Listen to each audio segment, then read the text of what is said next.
Hello everyone, मेरा नाम है सलीम भट्टी और आप देख रहे हैं एस्टूट आईटी वर्ल्ड चैनल। और हम एक्सेल वेक्सेल सीरीज़ में डिफरेंट ट्यूटोरियल्स लेके आ रहे हैं।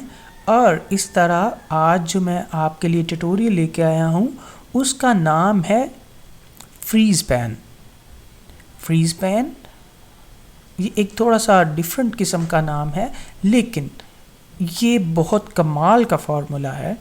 फार्मूला तो नहीं एक्चुअली, ये एक मेथड है जिसके थ्रू आपको आपका डेटा जो है उसको एनालाइज करने में बहुत आसानी होती है। सपोज़ मेरे पास एक रेंज है एक डेटा की जिसको मैं यहाँ पे देख रहा हूँ, और जैसे ही मैं देखता ये चाहता हूँ तो जैसे ही मैं कर्सर को या अपने जो व्हील होता है माउस पे उसको ड्रैग अप और ड्रैग डाउन करता हूँ, तो ये जो हेडिंग्स हैं ये भी डाटा के साथ जो है वो गुम हो जाती हैं, ऊपर चली जाती हैं। तो मुझे क्या करना है कि विदाउट हेडिंग्स तो मैं डाटा को नहीं जान सकता ये कौन से ईयर या कौन सा हेडर है इस चीज़ का।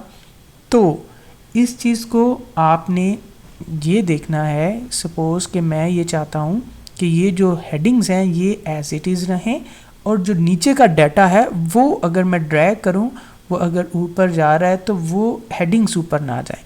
तो आपने करना क्या है, बहुत आसान आपको मेथड बताने जा रहा हूँ।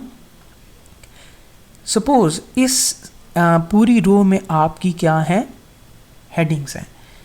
तो ये चीज़ आपने याद रखनी है कि जिस रो को आपने फ्रीज़ करना है उसके नीचे वाली जो रो है उसको आपने सिलेक्ट करना है। ठीक है, जैसे ही आप सिलेक्ट कर लेंगे तो आपने जाना है ऊपर व्यू टैब में। व्यू टैब में आपके पास विंडोज़ की जो ऑप्शन आ रही है यहाँ पे है फ्रीज़ पैन। आपने इसके ड्रॉप डाउन बटन पे क्लिक करना है और आपके सामने 2-3 ऑप्शंस आ रही हैं, लेकिन आपने जस्ट यहाँ पे फ्रीज़ पैन को सिलेक्ट करना है।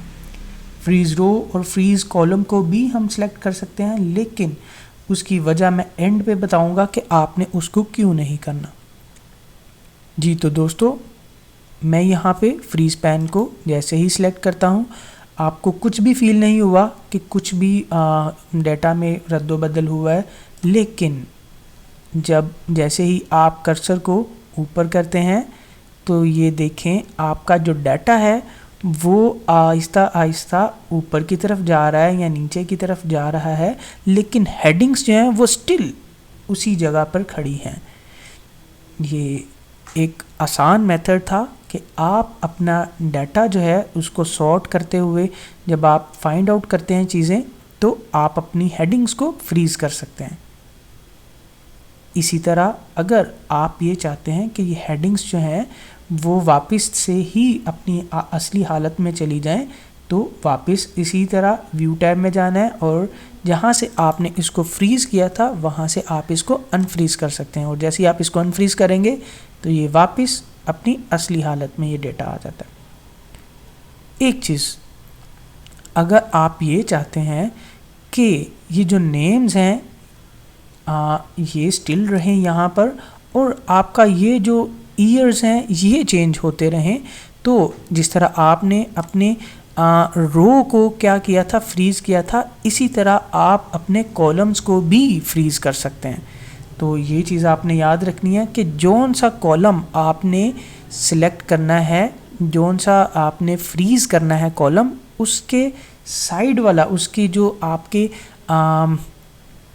लेफ़्ट साइड वाला उसका जो होगा कॉलम वो फ्रीज़ होगा। ये आपने हमेशा याद रखना है।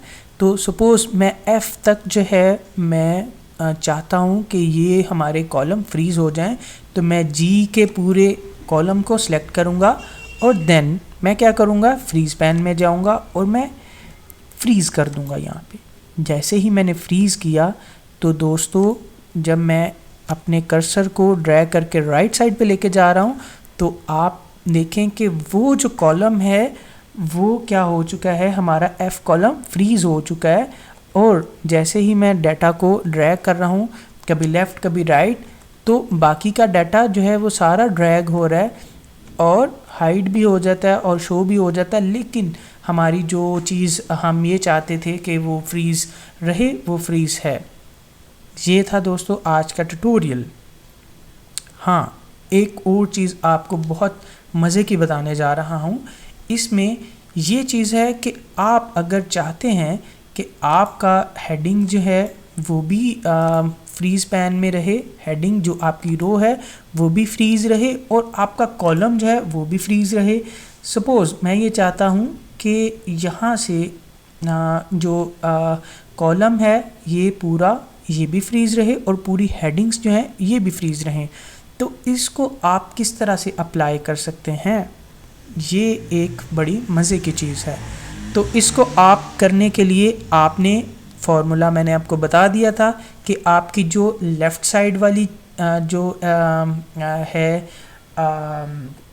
कॉलम जो लेफ़्ट साइड वाला होता है वो फ्रीज़ होता है और आपकी जो अप साइड पे जो रो आ रही होती है वो फ्रीज़ होती है।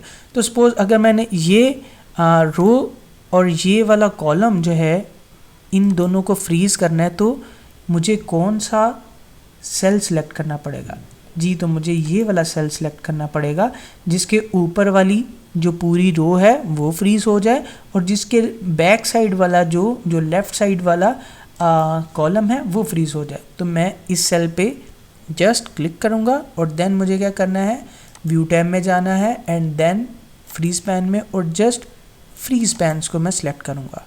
जैसे ही मैंने फ्रीज़ पैन को सिलेक्ट किया, जब मैं डेटा को ऊपर वाली साइड पे ड्रैग कर रहा हूँ तो मेरी जो पूरी रो है वो क्या हो चुकी है, फ्रीज़ हो चुकी है। और अगर मैं आपको लेफ़्ट साइड पे राइट साइड पे लेके जाना चाहूँ तो ये देखें ये भी चीज़ फ्रीज़ हो चुकी है और ये भी चीज़।